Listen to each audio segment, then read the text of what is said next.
નમો હરિયંતાણમ નમો સિદ્ધાણમ નમો આયર્યાણમ નમો વજ્જાયાણમ નમો લોહે સવસાણમ એસો પંચન મુક્કારો સબપાવપણાસનો મંગલાનં ચ સભ્યસિં પડમં ભવૈ મંગલમ આદિમં પૃથ્વીનાથમ આદિમં નિષ્પરિગ્રહમ આદિમં તીર્થનાથમ ચ રસવસ્વામિનસ્તુ સુદાસુદર્ભાગ્યોષ્ણા નિર્મલિકતદિન્મુખ મૃગલક્ષ્મા તમ શાંતિર્શાંતિનાથ જનોસ્તુભમ શ્રેયસ્યા મંગલકલી સદ્મ શ્રીયુક્ત સંકેશ્વર પાર્શ્વનાથ દુર્વાર સંસાર ભયાચ્ચ રક્ષમ અક્ષસ્ય માર્ગે વરસાર્થભાવમ જય જગજીવ જોણી વિયાણવો જગગુરુજગાણંદો જગણાહો જગબંધુ જય જગપ્રિયામો વૈભમ જય શુયાણમ પ્રભોતિત્કૈરાણમ અપચ્છિમો જય જય ગુરુલોગાણમ જય મહાપ્રમહવીર્ભમ ઓંકારમ બિંદુ સંયુક્તમ નિત્યમ જાયંતિ યોગિન કામદમ મોક્ષદમ ચૈવ ઓંકારાય નમો નમઃ સર્વારિષ્ટપ્રણાસાય સર્વાભીષ્ટાર્થદાયિને સમૃદ્ધિનિધાનાય ગૌતમ સ્વામિને નમઃ જ્ઞાનધ્યાન ક્રિયાધિકાર્ય કુશલ પ્રદ્યુમ્ન ચેતા ગુરુ આંતરલોચન ઉદ્ભાષિતમ યસ્ય વૈ ઓંકારણ સુસવિત વિશુદ્ધમ ઓંકાર શિવાપર સ્વયં સંમિમના સદા વિજયતે શ્રી સિદ્ધિશૂરીશ્વર સ્વયં સંમિમના સદા વિજયતે શ્રી ભદ્રશૂરીશ્વર સ્વયં સંમિમના સદા વિજયતે ઓંકાર સૂરીશ્વર સ્વયં સંજ્ઞેશ્વરીશ્વર અજ્ઞાનવિરાધનમ જ્ઞાનામ જનસલાકયા નેત્રમ નમલિતમ મેન તસ્મૈ શ્રી ગુરવે નમઃ.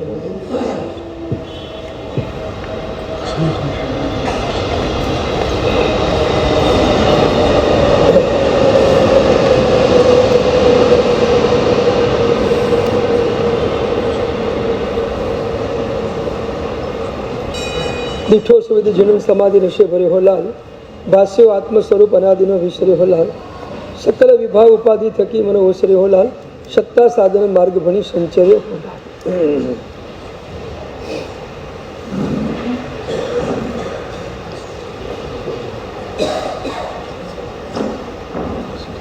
અધ્યાત્મ યોગી અધ્યાત્મ સમ્રાટ પૂજપાદ દેવચંદ્રજી મહારાજ નવમા સુવિધનાથ પરમાત્માના સ્તબનમાં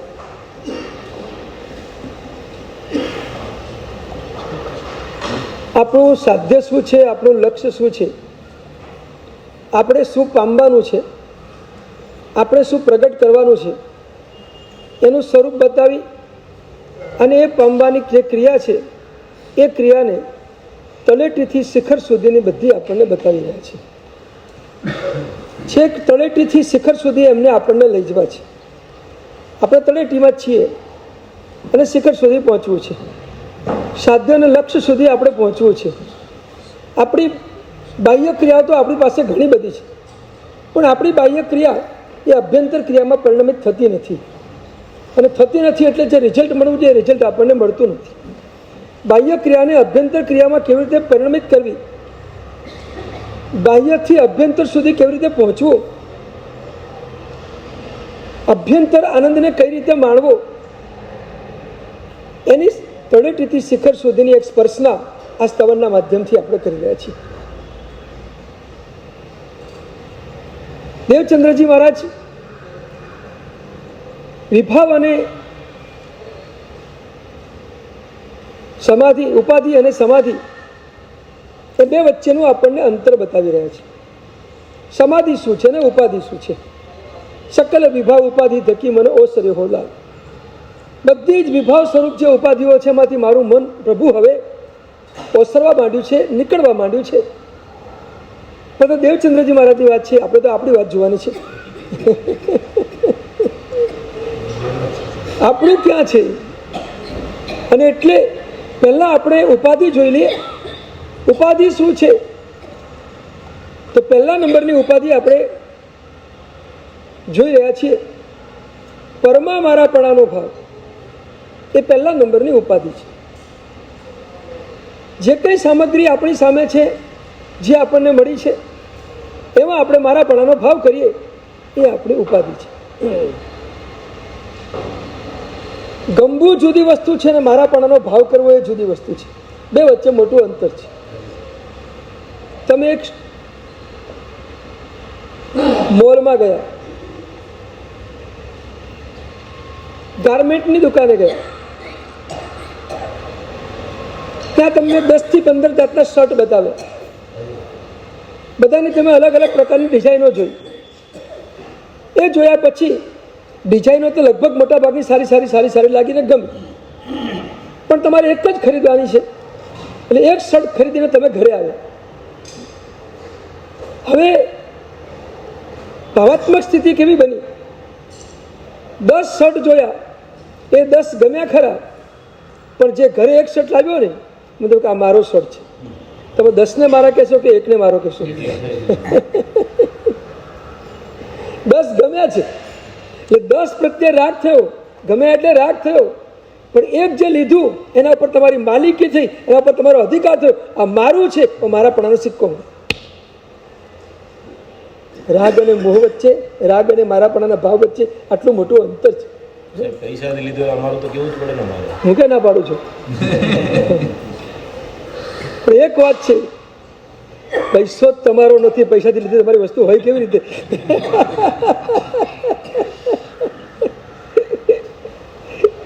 મૂળ જ નથી તો શાખા કેવી રીતે હોય? પૈસો જ આપણો ક્યાં છે? એટલે ત્યાં જ આપણો ભ્રમ છે. અને હું 2 દિવસથી કહું છું કે આ પરમા મારા પણાની બુદ્ધિ એ આપણને મિથ્યાત્વમાં જ રાખી રહી છે. અનંતકાળથી મિથ્યાત્વમાં જ છીએ. કારણ કે જ્યાં જ્યાં પર છે અને જ્યાં જ્યાં મારાપણું કર્યું પરવા, ત્યાં આપણે મિથ્યાત્વ આવીને ઊભું જ રહ્યું છે, ચાલુ જ છે. છે જ નહીં. ગઈકાલે મેં કહ્યું હતું, મારાથી ભિન્ન એટલે મારાથી અતિરિક્ત કંઈક મારું છે ને કોઈક મારું છે, આનું નામ ભાવ સંસાર છે. આ જ ભાવ સંસાર છે જે અનાધિકારથી આપણને લાગેલો છે. એક જન્મમાંથી બીજા જન્મમાં આપણે જઈએ છીએ કેમ? શા માટે જઈએ છીએ? બોલો.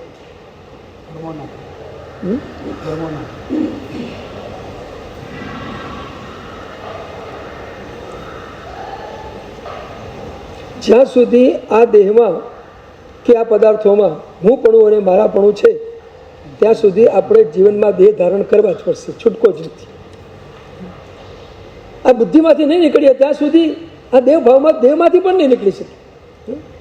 દરેક ભાવમાં જીવે છે ને પહેલા સમય શરીર બનાવવાની ક્રિયા શરૂ થઈ જાય છે,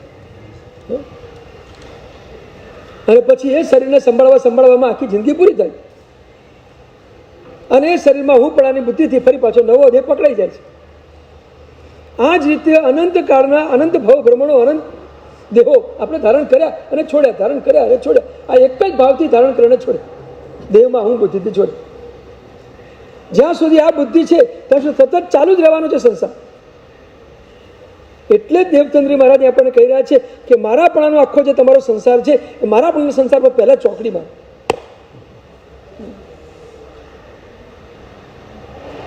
ભલે તમે બધું છોડો કે ન છોડો, છૂટે કે ન છૂટે, એ પછીની વાત છે. કારણ કે છોડવું એ વિરતિ છે,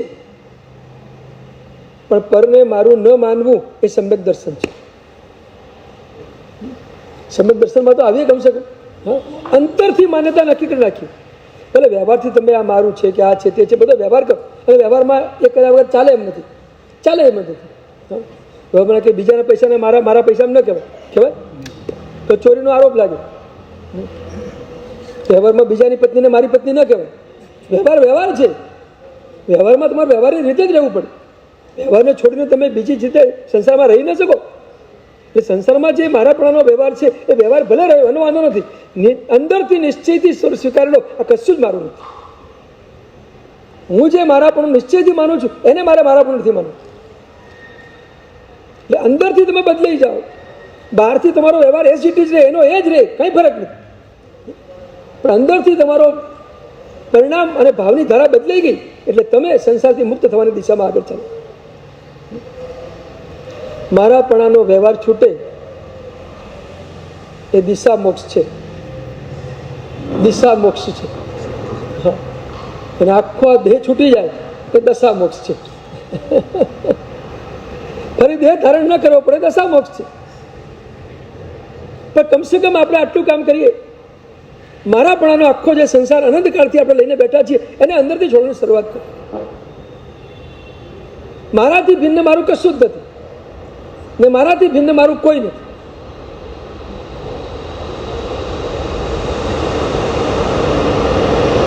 સચ્ચાઈમાં તો ઘણી વાર બોલીએ છીએ કે મારું કોઈ નથી, મારું કોઈ નથી, મારું કોઈ નથી, પણ હવે અંદર પકડાતું નથી. એનું શું કરવું?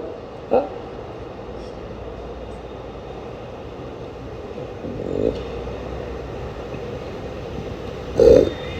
સરસ 5 ચીજ બતાવી છે તત્વજ્ઞાનમાં. આપણા પોતાના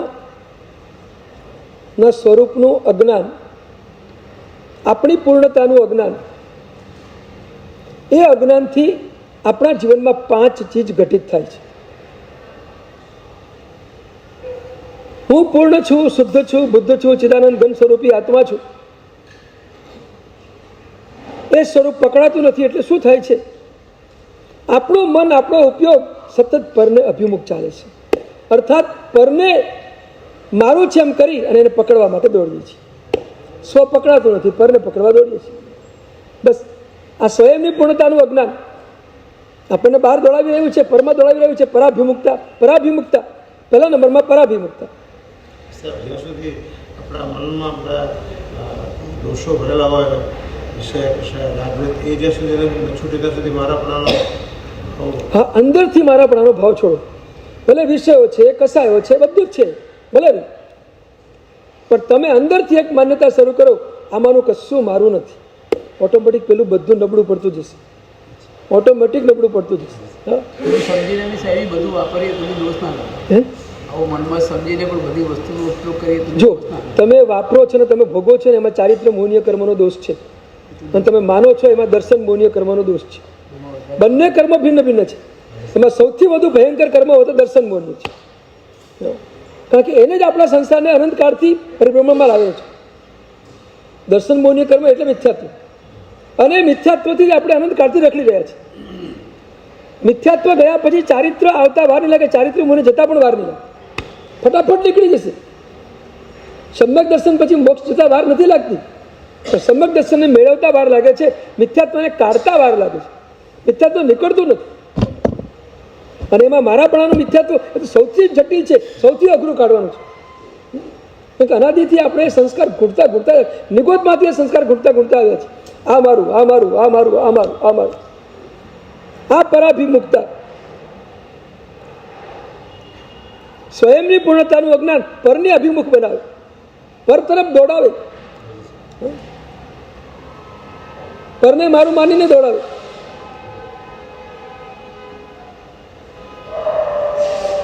બીજા નંબરમાં સ્વયંની પૂર્ણતાનું અજ્ઞાન હંમેશા પરની અપેક્ષા રખાવે. કારણ કે તમને એમ થાય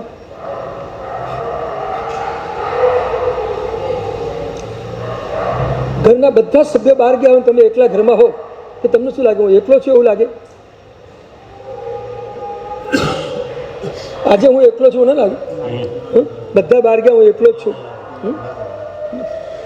બધાની વચ્ચે હું એકલો છું લાગે ને ત્યારે સમજ મોક્ષ તરફ પ્રયાણ શરૂ થયું.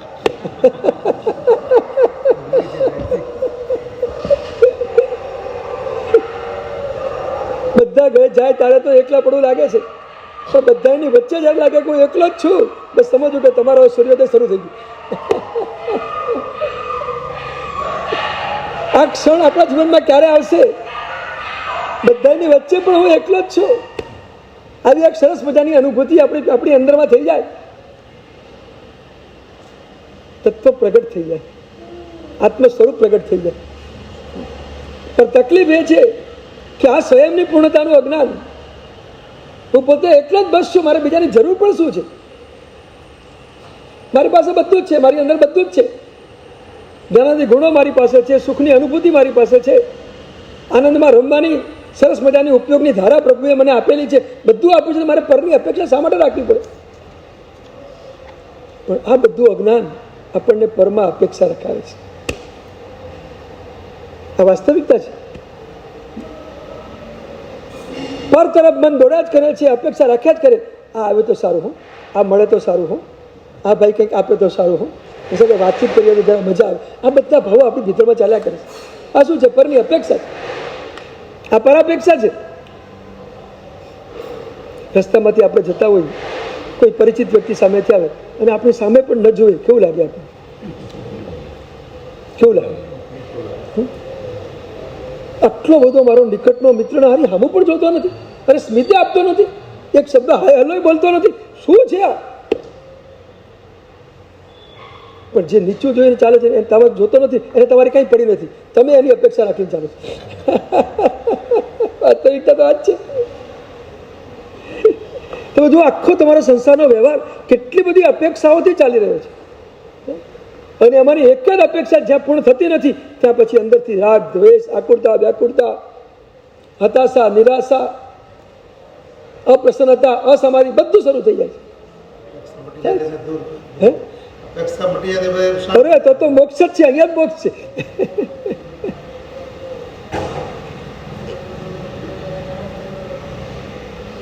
બીજો મળતો નથી કે બીજો કંઈક મને બોલાવતો નથી, આ ભાવ રાખો છો ને, એના કરતા 100 મને બોલાવે છે હું જતો નથી, આ ભાવમાં જાઉં.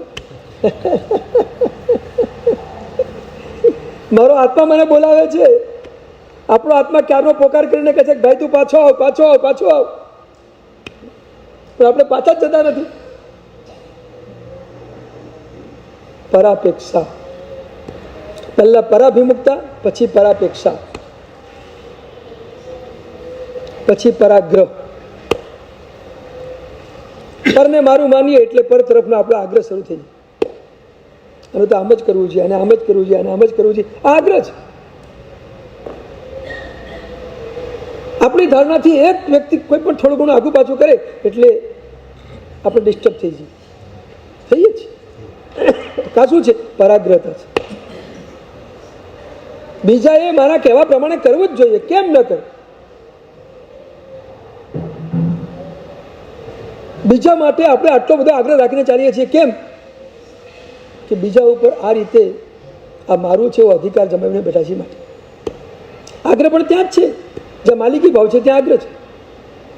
જ્યાં માલિકી ભાવ નથી ત્યાં આગ્રહ પણ નથી. જેને તમે તમારો પોતાનો માનો નહીં તમે આગ્રહ શું કરી શકો? પરમાં જ્યાં જ્યાં મારાપણું છે ત્યાં દરેક જગ્યાએ આગ્રહ છે. આગ્રહનું નામ જ સંસાર છે. નિરાગ્રહ એટલે મોક્ષ અને આગ્રહ એટલે સંસાર. જ્યાં આગ્રહ છે ત્યાં સંસાર છે. ત્યાં આપણે આગ્રહમાંથી નીકળવું પડશે. એમાં પરના આગ્રહમાંથી નીકળી જાય. સોનો આગ્રહ કરો.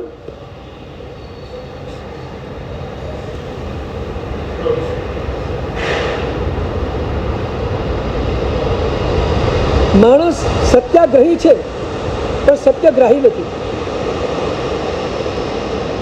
માણસ સત્યાગ્રહી છે પણ સત્યગ્રાહી નથી. બે વચ્ચે બહુ મોટું અંતર છે.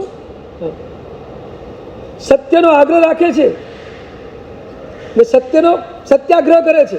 કોઈના ઉપર સત્યાગ્રહ કરે છે પણ સત્યનો ગ્રાહી નથી. જે ભીતરનું સત્ય છે એને ગ્રહણ કરવાની તૈયારી નથી. સત્યાગ્રહી ન બનો, સત્યગ્રાહી બનો. સત્યનો સ્વીકાર કરનારા બનો. પરાગ્રહ સતત બીજાની આગ્રહ, બીજા પ્રત્યેનો આગ્રહ. આ પરાગ્રહમાંથી તો આ અવસરપીણી કાળનું સૌથી મોટું યુદ્ધ થયું. છેડા મહારાજા અને કોણિક વચ્ચેનું જે આખું યુદ્ધ થયું ને એ આ પરાગ્રહમાંથી થયું. આ જ પરાગ્રહમાંથી થયું. આ અવસરપીણિકાનું સૌથી મોટું યુદ્ધ, જેમાં 1 કરોડ ઉપરની સંખ્યાની હત્યા થઈ. એટલું ભયંકર યુદ્ધ આ એક પરાગ્રહના કારણે થયું. આજે દુનિયામાં જે કંઈ યુદ્ધો ચાલે છે એ બધા આગ્રહમાંથી નિપજેલા છે. લેવડ દેવડ તો કંઈ છે જ નહીં. આગ્રહ છે માત્ર. બસ આ મારું, આ મારું, આ મારું આગ્રહ છે. એ આગ્રહમાંથી આ સંસારમાં બધા જ યુદ્ધોનું સર્જન થયું છે. તમે જ્યાં જુઓ ત્યાં કોઈ પણ જગ્યાએ તમે આગ્રહમાં ગયા પર તરફ સંઘર્ષ જ છે, બીજું કંઈ છે જ નહીં. પેલાને છોડવું નથી, તમારે લેવું છે. બે વચ્ચે સંઘર્ષ જ જામે બધું થાય છે. સાચા હોય ત્યાં બી આગ્રહ નહીં રાખે. સાચા હોય ત્યાં બી આગ્રહ નહીં રાખે. છોડવામાં સમાધિ રહેતી હોય તો આગ્રહ છોડી દે. છોડી દેવા. કારણ કે વસ્તુની કિંમત કરતા આપણી સમાધિની કિંમત વધારે છે. સામગ્રી કરતા સમાધિ ઊંચી છે. સામગ્રી ન હોય તો ચાલશે પણ સમાધિ નહીં હોય તો નહીં ચાલે. આ સિદ્ધાંત અને આ સૂત્ર આપણે પકડી રાખવું પડશે. આપણે તકલીફ એ છે સામગ્રીને મહત્વ આપીએ છીએ, સમાધિને મહત્વ નથી આપતા. એટલા માટે આગ્રહ આવીને ઉભો છે.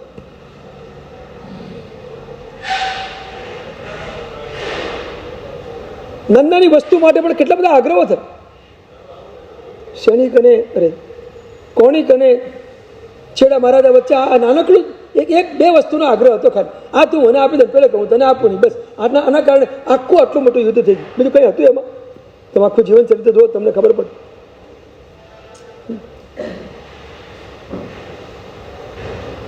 કોણિકને જોઈએ છે ને છેડા મારે છોડવા તૈયાર નથી. બસ આ સંઘર્ષ, આ પરનો આગ્રહ, અને એમાંથી આટલું મોટું યુદ્ધ, કરોડોનું સંહાર.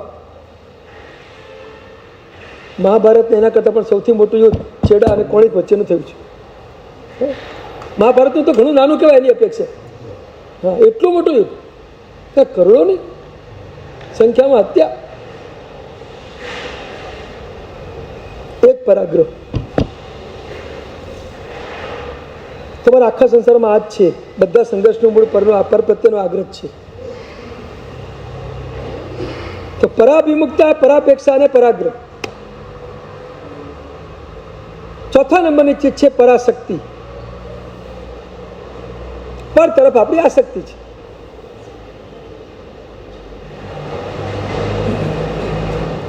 સ્વની આસક્તિના અભાવમાં પર તરફની આસક્તિ ચાલી રહી છે.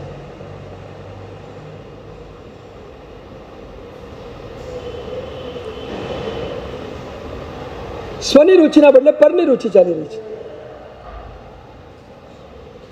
સ્વની રુચિ જામતી નથી એટલે પર તરફની રુચિ અનાદિકાળથી છે, ચાલ્યા કરે છે, ચાલે છે. પરમાં આસક્તિ. અને છેલ્લી વાત કરું, પરાર્થ ધ્યાન. પરના કારણે થતું આર્ત ધ્યાન. એક સ્વયંની પૂર્ણતાનું અજ્ઞાન આ 5 ચીજમાં આપણને લઈ જાય. બોલો, પરના કારણે આર્ત ધ્યાન કેટલું થાય? તમને થાય છે કે નથી થતું? તમારું માનેલું પર, આ મારું છે એવું માનેલું પર, એ સેટ પણ આઘું પાછું થાય તો આર્ત ધ્યાન શરૂ થઈ જાય.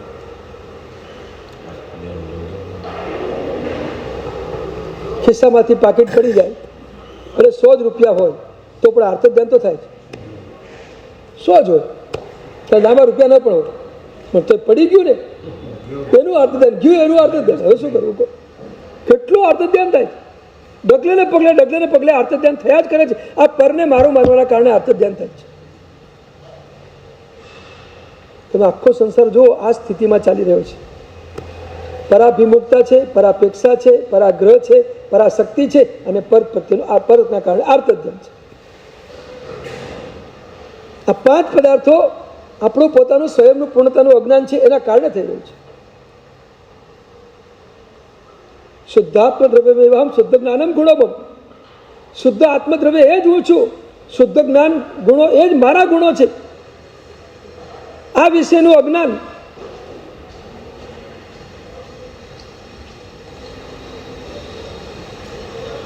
દેહ એટલે હું અને સામગ્રી એ બધી મારી.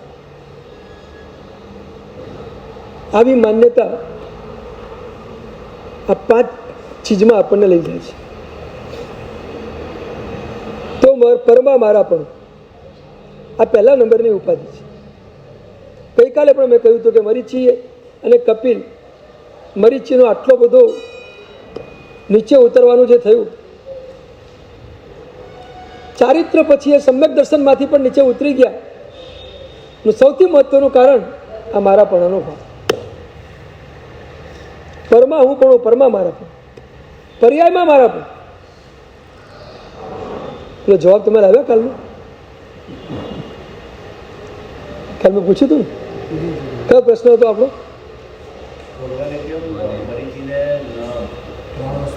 હા, એકના બદલે 3 કેમ કીધું? ભરત મહારાજે એક જ પૂછ્યું હતું કે ભગવાન અત્યારે વર્તમાનમાં આપના સિવાય બીજો કોઈ તીર્થંકરનો આત્મા અહીંયા છે કે નહીં? આટલું જ પૂછ્યું હતું. તો ભગવાને કહી દઉં કે મરીચી છે એ 24મો તીર્થંકર થવાનો છે. બસ આટલું કહીને અટકી જવું હતું ને. એ ચક્રવર્તી થશે, વાસુદેવ થશે, આ બધું કહેવાની જરૂર ક્યાં હતી ભગવાન? હા, એના કારણે પેલાનો અહંકાર વધી ન જાય. અને અહંકારમાં જઈને નીચે ઉતરી ગયા અને મિથ્યાત્વમાં ચાલ્યા ગયા, નિજગોત્ર કર્મ બાંધી દીધું. કેટલા મોટા ભયંકર રિઝલ્ટો આવી ગયા. તો ભગવાને આવું બધું કહેવાની જરૂર શું?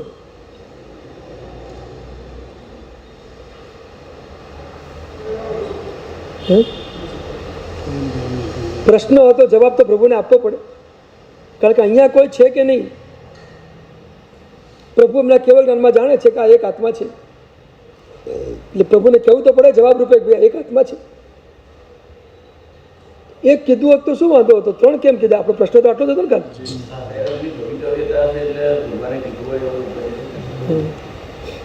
ભવિતવ્યતા છેલ્લો ઉપાય તો છે જ. એને સાહેબ કર્મ ભોગવવાનું આવવાનું હોય, એને કર્મ ભોગવવાનું હોય, આના હિસાબે એ કર્મ ભોગવી શકે. પણ ભરતને કેમ કીધું? ચલો મરીચીને ભરતે કીધું એને જવા દો આપણે, પણ ભગવાને ભરતને 3 વસ્તુ કેમ કીધી? સવાલ આપણો ત્યાં બહુ ઊંડું રહસ્ય છે.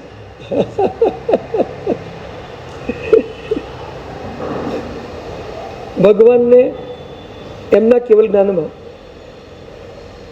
એક વસ્તુ જોવાઈ જ ગયેલી હતી કે ભગવાને ખાલી એટલું કીધું હોત ને કે આ મરીચી 24માં તીર્થંકર થવાના છે ને, તોય મરીચી નાચવાના જ હતા, તોય અહંકારમાં જવાના જ હતા, અને તોય કુલનો મત કરવાના જ હતા. એટલે એના જીવનમાં તો આ ઘટના ઘટિત થવાની જ હતી, કારણ કે પ્રભુએ કેવલ જ્ઞાનમાં જોયેલું તો ઘટવાનું જ છે. હું 1 કહીશ તોય ઘટવાનું છે, ને 2 કહીશ તો ઘટવાનું, 3 કહીશ તો પણ ઘટવાનું છે. જે બનવાનું છે એ 1માં પણ બનવાનું છે. એટલે મરીચી માટે જે મિથ્યાત્વમાં જવાનું છે, હવે નક્કી એનો સમય પાકી ગયો અને મિથ્યાત્વમાં જવાની ક્ષણ આવી ગઈ છે, આવી જ ગઈ છે ક્ષણ. કર્મ વધારે બંધાય છે. 3 વસ્તુ બની તો કર્મ વધારે બંધ થાય. ખાલી મિથ્યાત્વમાં ગયો, એ પર્યાયમાં હું પણ કરીને મિથ્યાત્વમાં ગયો. ગઈકાલે તમે સમજાવ્યું, પર્યાય હું નથી, પર્યાય છે મારો, પણ પર્યાય મારું સ્વરૂપ નથી. કોઈ પણ અવસ્થાએ મારું સ્વરૂપ નથી. મરીચીએ ભૂલ ક્યાં કરી છે? કપિલને માટે જે બોલ્યા ઇત્થમ્પી હિયમ્પી, ત્યાં પણ છે ને અહીંયા પણ ધર્મ છે, એ તો સૂત્ર પ્રરૂપના છે જ, પણ એવું સૂત્ર પ્રરૂપમાં તો મિથ્યાત્વમાં હતા અને થઈ ગઈ છે. પણ મિથ્યાત્વમાં ગયા ક્યારે? ભગવાનની હયાતીમાં જ મિથ્યાત્વમાં ગયા છે. ભગવાનની હાજરીમાં જ મિથ્યાત્વ આવી ગયું. બસ આ હું પણ કર્યું ત્યારથી મિથ્યાત્વ શરૂ થઈ ગયું. કારણ કે નિજગોત્ર કર્મ ત્યાં જ બંધાયું છે. નિજગોત્ર કર્મ પહેલે ગુણસ્થાને કંઈ બંધાય, એમને બંધાય નહીં. એનો મતલબ એ કે મરીચીનો આત્મા પહેલે ગુણસ્થાને કે આવી ગયો, માટે મિથ્યાત્વ નિજગોત્ર કર્મ બંધાયું. અને આવવાનું નિમિત્ત કોણ? આ મારા પર્યાયમાં હું પણ કર્યું, એ મારું સ્વરૂપ માની લીધું.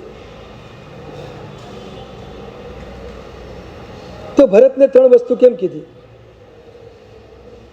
ભરતને 3 વસ્તુ કહેવા પાછળ પરમાત્મા ભગવાન ઋષભદેવ સ્વામીનો એક એંગલ એ છે કે પૂછનાર ભરત છે. હું 3 વસ્તુ કહીશ તો ભરતનો અહોભાવ એકદમ વધી જશે. ભરતનો અહોભાવ વધી જશે. પહેલાનું જે થવાનું એ થવાનું છે, તો 1માંય થવાનું છે, 3માંય થવાનું છે, ને કાંઈ ફરક પડવાનો નથી. એ જે નીચે ઉતરવાનો છે ઉતરવાનો જ છે, ભગવાનને ખબર જ છે. પણ હું 3 કહીશ તો ભરતનો અહોભાવ એકદમ વધી જશે. એટલે મારે ભરતનો અહોભાવ વધારવો છે. મરીચીનો તો ખબર જ છે કે આ થવાનું જ છે. એટલે ભગવાન ઋષભદેવ સ્વામીએ ભરતને 3 વાત કરી છે. 1 કરતાં 3 ડિગ્રી બતાવો તો ભાવ વધે કે ન વધે? તમારો દીકરો LLB પણ પાસ, MBA પણ પાસ, BBA પણ પાસ, MBBS એ પાસ, એ બધું તમે બતાવો તો 3 ડિગ્રી બતાવો તો કેટલો આનંદ થાય? 1 બતાવો અને 3 બતાવો, કેટલો ફરક પડે? બસ આ ભરતને આટલો ફરક પડે. ભરતને આટલો ફરક પડે. મરીચીને જે થવાનું થયું. સમજ્યા તમે વાત બરાબર?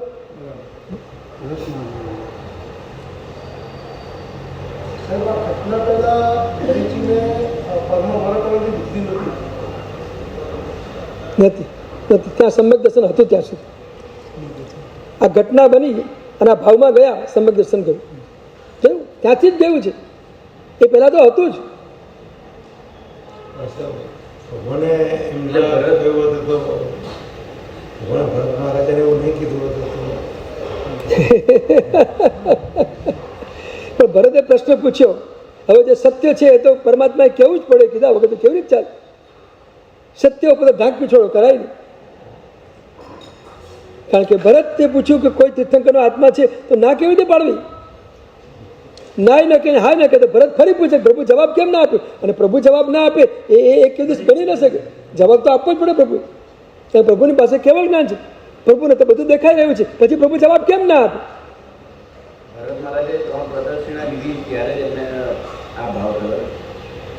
ના, ભરત મહારાજે કયા પછી ભાવ ચાલુ કહ્યું અને શુદ્ધ ભાવ શરૂ, અને જેવો ભાવ આવ્યો તો નીચે ઉતરી ગયા ફટ દઈને. આમાં વાર ન લાગે. હા, આમ શુભમાંથી અશુભમાં જતા કેટલી વાર લાગે, અશુભમાંથી શુભમાં જતા કેટલી વાર, શુભમાંથી અશુભમાં જતા બહુ વાર ન લાગે, અશુભમાંથી શુભમાં જતા વાર લાગે.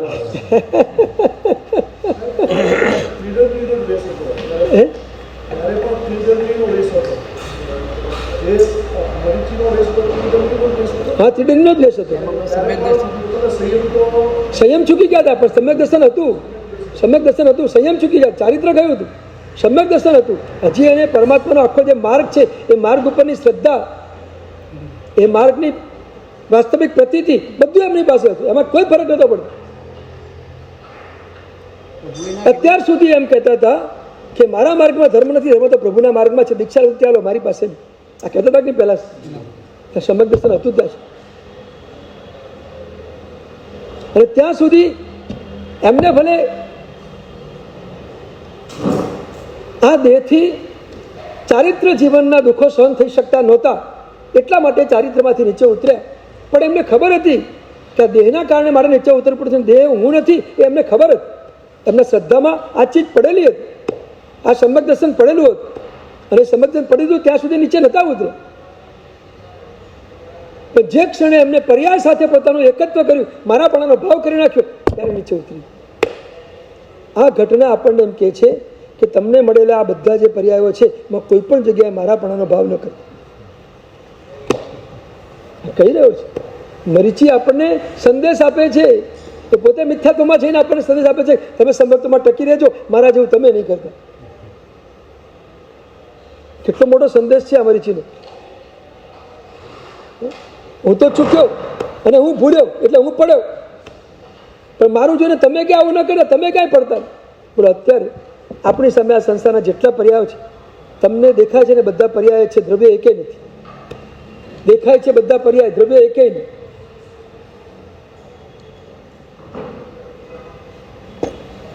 મૂળ દ્રવ્ય તો ક્યારે કોઈને દેખાતું જ નથી અને કોઈ ચર્મચક્ષુથી જોઈ શકતું જ નથી. મૂળ દ્રવ્ય ક્યારે પણ જોઈ ન શકાય. ચાહે કોઈ પણ દ્રવ્ય હોય, જળ હોય કે ચેતન હોય, પૂતગલ હોય કે આત્મા હોય. આત્માનું મૂળ સ્વરૂપ જોઈ ન શકાય તો પૂતગલનું મૂળ સ્વરૂપ જોઈ ન શકાય.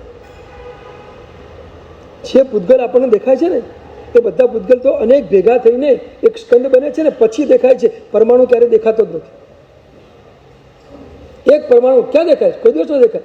એક ચર્મચક્ષુથી આપણે જોઈ ન શકીએ. પણ ઝાડ પણ એક સ્કંદ છે, અનેક પરમાણુ ભેગા થઈને બનેલો એક સ્કંદ છે.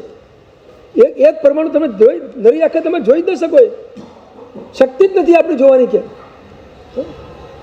એટલે મૂળ દ્રવ્યને તો આપણે એક જ ના જોઈ શકતા નથી. એ માત્ર કેવલદાની ભગવંતો જ જોઈ શકે. આપણે મૂળ સ્વરૂપ તો દેખાતું જ નથી. આપણને જે દેખાય છે ને બધા માત્ર પર્યાયો છે, ભેગા થઈને બનેલા પર્યાયો છે.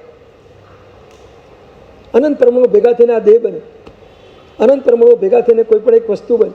નાનકડી વસ્તુ હોય તો પણ અનંત પરમાણુ હોય, મોટી વસ્તુ હોય તો અનંત પરમાણુ. અનંત એટલે અનંત. અનંતની વ્યાખ્યા કેવી રીતે કરવી? કરાય. એટલે આપણને જે દેખાય છે બધો માત્ર પર્યાય જ છે. અને એટલે જે દેખાય છે એ પર્યાયમાં કોઈ જગ્યાએ તમે મારાપણું ન કરો. બસ આ સંદેશ મરીચી આપણને આપે છે. અને આપણા જીવનના પ્રગટતા જે કંઈ પર્યાયો છે એમાં પણ મારાપણું ન કરો. આજે મનુષ્ય છીએ, કાલે દેવલોકમાં જઈશું. ત્યાં જઈશું તો દેવલોકમાં જઈને પણ હું તો દેવલોકમાં કઈ કરું, આ હું છું, આ હું છું, આ હું છું. શું બુદ્ધિ સુધા બોલો. અત્યારે તમને ન થાય કે આ હું છું? તમારા મનુષ્યપણામાં તમને થાય કે આ હું છું? થાય કે નથી થતું? થાય જ છે. મનુષ્યપણામાં હું પણાની બુદ્ધિ એટલે પર્યાયમાં હું પણાની બુદ્ધિ થઈ ગઈ. હા,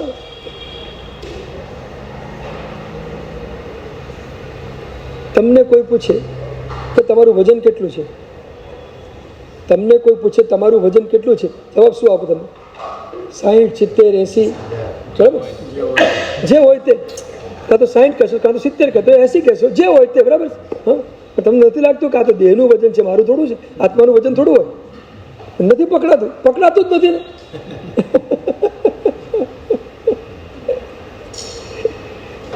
કોઈ પૂછે તમારું વજન કેટલું, આપણે મારું વજન આટલું છે, ફટ દઈને કહી દઈએ આપણે.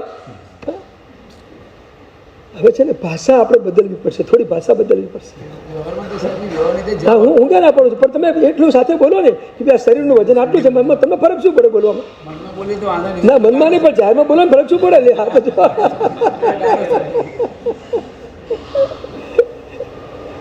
મારા શરીરનું વજન આ છે એટલું કહી દો ને. તમારા કોઈને પણ કહી દો, ભાઈ જો શરીરનું વજન આટલું છે.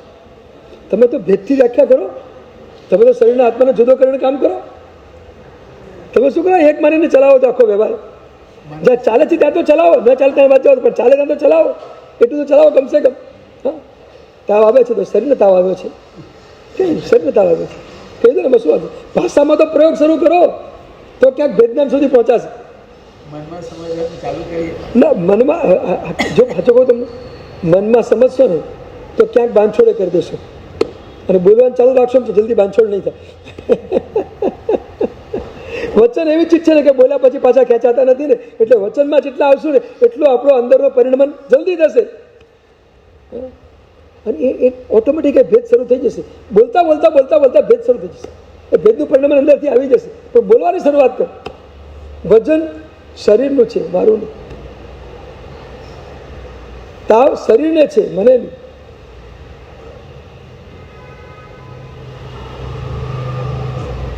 આ બધું બોલવાની શરૂઆત કરો. તો મરીચીએ ભરત મહારાજ અને ભગવાન આદિનાથે 3 વસ્તુ કહી, એની પાછળનું કારણ આ છે. તો પરમા મારા પણાની બુદ્ધિ.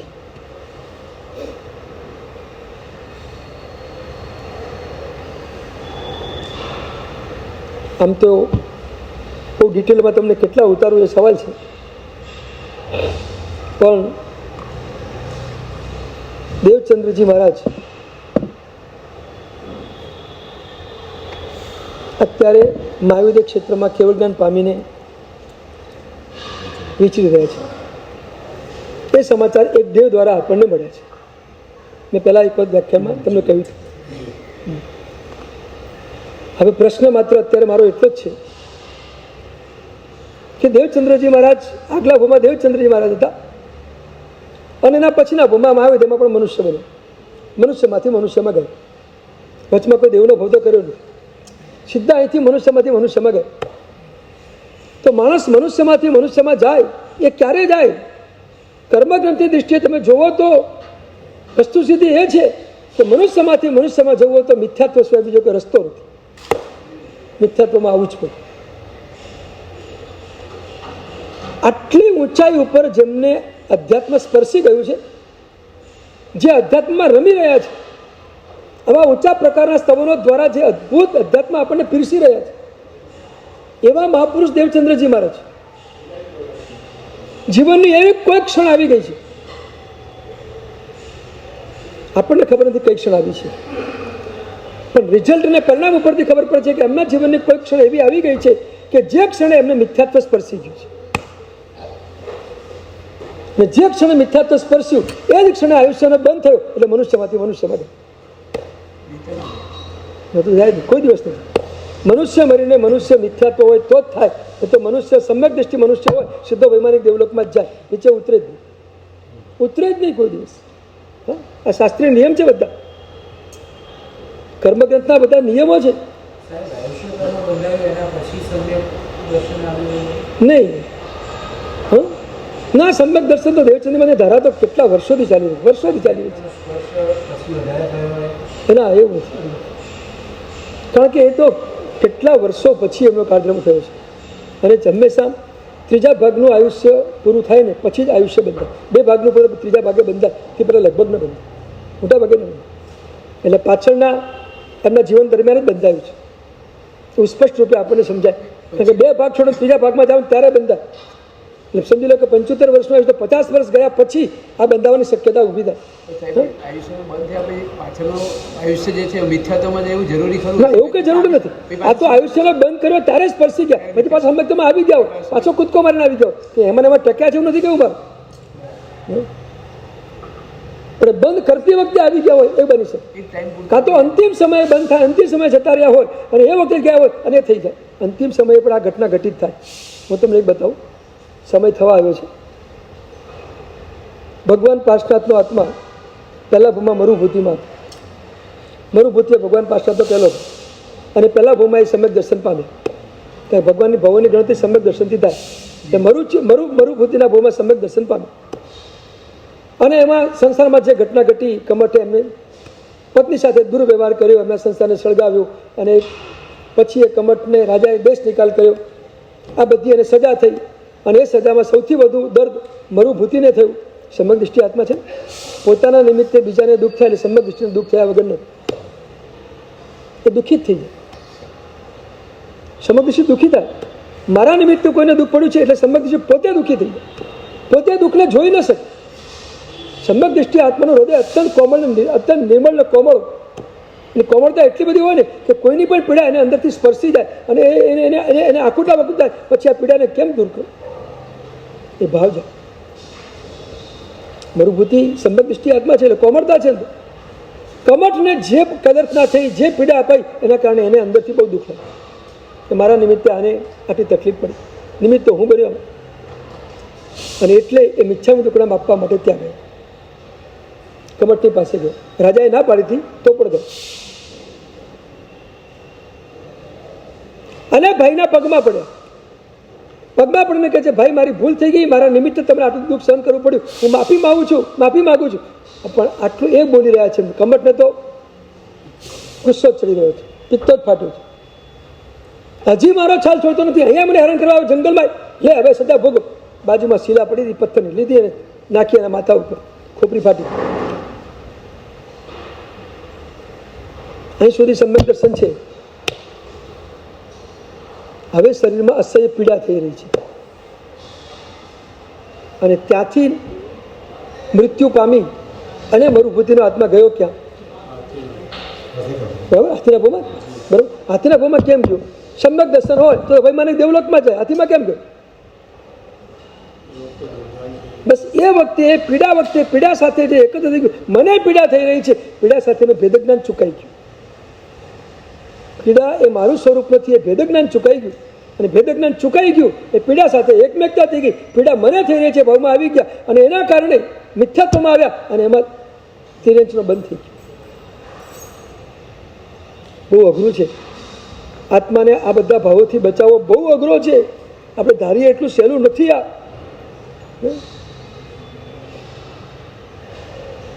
અંતિમ સમયે ક્યાં કયો ભાવ આવી જશે આજે આપણને કંઈ ખબર નથી. આ બધા મારાપણાના ઘૂંટેલા સંસ્કારો અંતિમ સમયે આપણને કેટલા બધા હેરાનને પરેશાન કરશે. દેહમાં અંતિમ સમય જ્યારે દર્દ હશે ત્યારે આ પીડાથી હું મુક્ત નહીં રહી શકું. એ પીડા સાથે હું મારાપણાનો એકત્વનો ભાવ કરી નાખીશ. પીડા મને થઈ રહી છે, હાય હાય હાય હાય વૈભવ થયા કરશે અને એ વખતે જે કર્મ બંધાશે એ કર્મ મને ક્યાં લઈ જશે આ કલ્પના કરો ને તો મારું ભૂતિના ઉપરથી આપણને કલ્પના થાય આપણને ક્યાંક કર્મ સત્તા ફેંકી દેશે. ના, એ કર્મસ્થળ થોડી શરમ છે કોઈની. તો કોઈની શરમ લાગતું નથી કે ગમે ત્યારે ગમે ત્યાં ફેંકી દેશે. અને જો ગમે તે ભાવમાં આપણે ગયા તો ગયા કામથી. એટલે જ અત્યારથી આ ભાવોને આપણે ઘૂંટવાની શરૂઆત કરવી છે. અત્યારથી આ મારાપણાના ભાવને તોડવાની શરૂઆત કરો તો ધીમે ધીમે એના સંસ્કાર જો જામ થઈ જાય તો અંતિમ સમયે આ સંસ્કારો જો આપણને બરાબર કામમાં લાગી જાય તો આપણે ઘણા બધા અંશે મિથ્યાત્વમાંથી બહાર નીકળી શકીએ, આપણા આત્માને બચાવી શકીએ. બાકી બચાવવું બહુ મુશ્કેલ છે. ટાઈમ થઈ ગયો.